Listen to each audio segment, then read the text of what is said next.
Welcome to the deep dive. Today we're looking at something a little different. We're taking a single piece of source material. Just one, yeah. It's an excerpt called The Counterproposal, a telemarketer's warning. And we're going to use it to sort of diagnose a really deep fracture in modern communication. I mean, we're not talking about a policy paper here. No, not at all. We are dissecting a phone call. A single phone call that went from, an unwanted sales pitch to a full-blown marriage proposal. And then a threat. A very theatrical A threat. very theatrical threat involving a wedding procession, of all things. Honestly, it sounds like something out of a movie. Yeah. But as a way to analyze strategic communication, it's incredibly valuable. So that's our mission today. We want to unpack this whole exchange to really understand the dynamics of, information overload. And the really surprising, sometimes kind of alarming lengths people will go to when they're fighting back against just constant unwanted interruptions. So to set the stage for you, the core of this conflict is between a man named John and a woman on the other end of the phone. Right, who John assumes is a telemarketer, a solicitor, someone who's been calling him over and over. And the conversation just immediately goes off the rails when John proposes marriage to her. And, he does it aggressively. Relentlessly, even as she is, explicitly and very angrily telling him no. And that sustained, unwanted commitment, that is the key. It completely flips the script on what an interruption is supposed to feel like. How do you mean? Well, we're all used to rejecting a product, right? Or a service. No, thank you.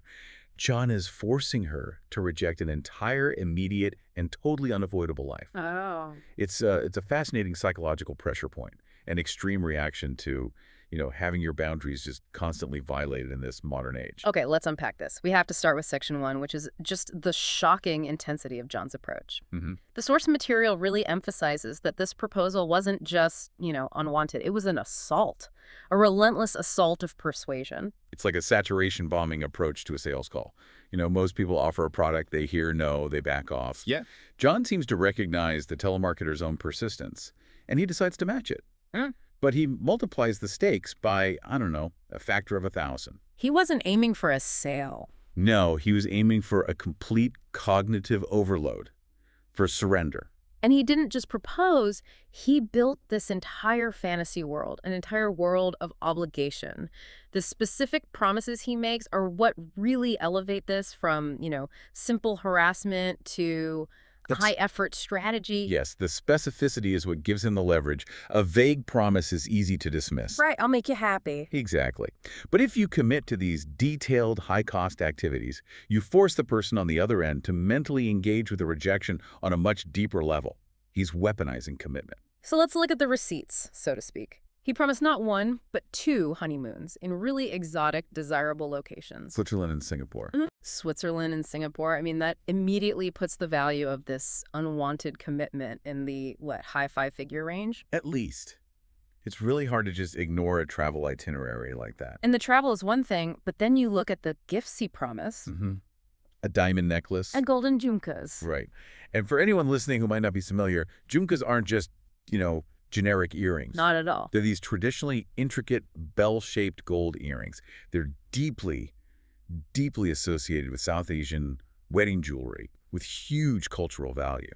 So by naming the jhumkas, he's not just promising jewelry, he's attaching this unwanted life commitment to a really deep-rooted cultural symbol of marriage, of permanence. Precisely. That detail is so crucial. It establishes the weight, the permanence that he was trying to enforce on her. He's making the rejection personal. It becomes personal, it becomes detailed, and it becomes culturally specific. He's forcing her to reject not just a casual idea, but this deeply embedded societal expectation that's wrapped in very high-value assets. But, okay, if she was already furious, if she's already saying no over and over, why keep escalating? Why add more opulent promises? That's the strategic brilliance of it, even if it's born from just pure rage. Right. His goal wasn't just to end the one call. It was to force a cognitive break, to make this one interaction so costly and emotional energy that it becomes unforgettable. So she's forced to invest energy in rejecting a Swiss honeymoon and diamond jewelry. Which is psychologically so much heavier than just saying, no, I don't want to switch my phone plan. Right. It just completely short-circuits her normal, scripted, defensive communication patterns. Right. And that escalating pressure, that explains why the source says she endured increasingly foul-mouthed protests, before the pivot. Her defenses were escalating to match his intensity. Exactly. Which shows how effective his persistence was at forcing this high-conflict interaction. She was trapped in his narrative. But then we get the massive reveal, and this is where it gets really, really interesting. The pivot. John just flips the table. He says the entire conversation, all the intensity, the opulence, was a calculated act. It was strategic retaliation. And that is the moment the power dynamic completely reverses. John explains his motive very clearly. He wasn't actually proposing.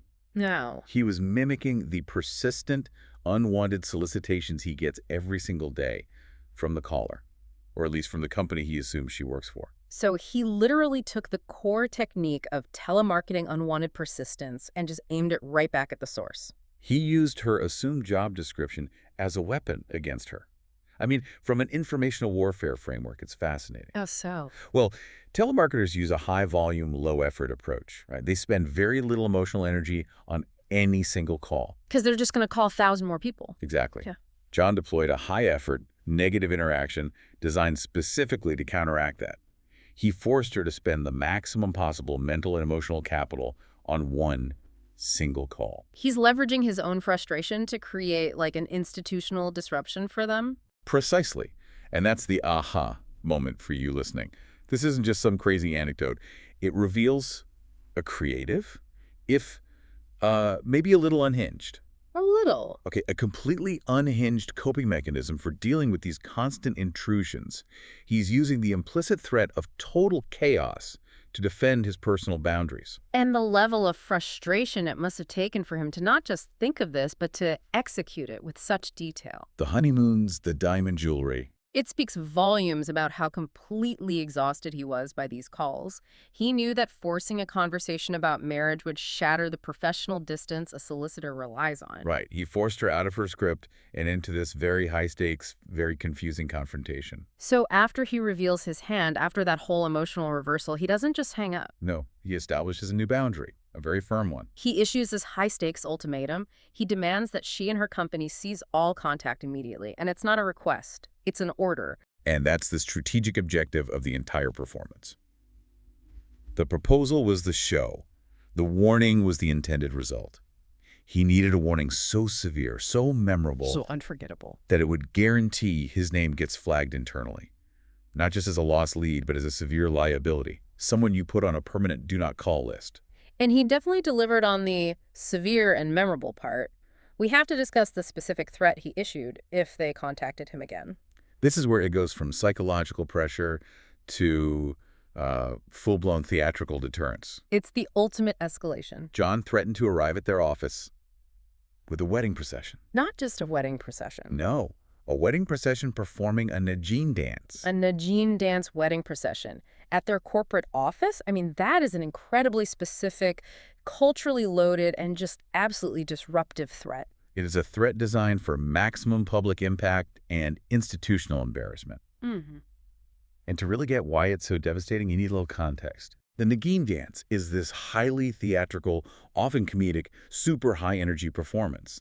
It's associated with Bollywood, with folk traditions.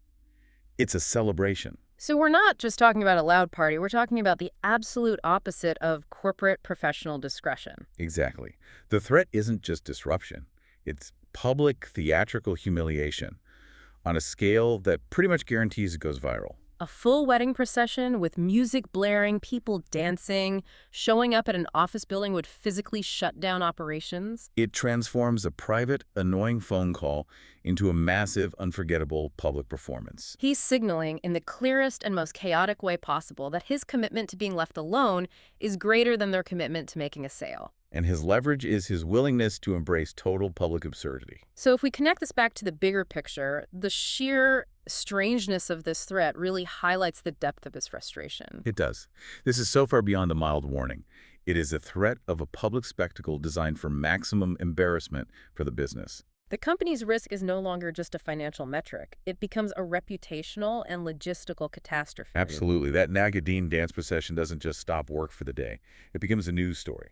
A viral video showing that their sales tactics drove a customer to a retaliatory public meltdown. He's using absurdity as a superior form of deterrence.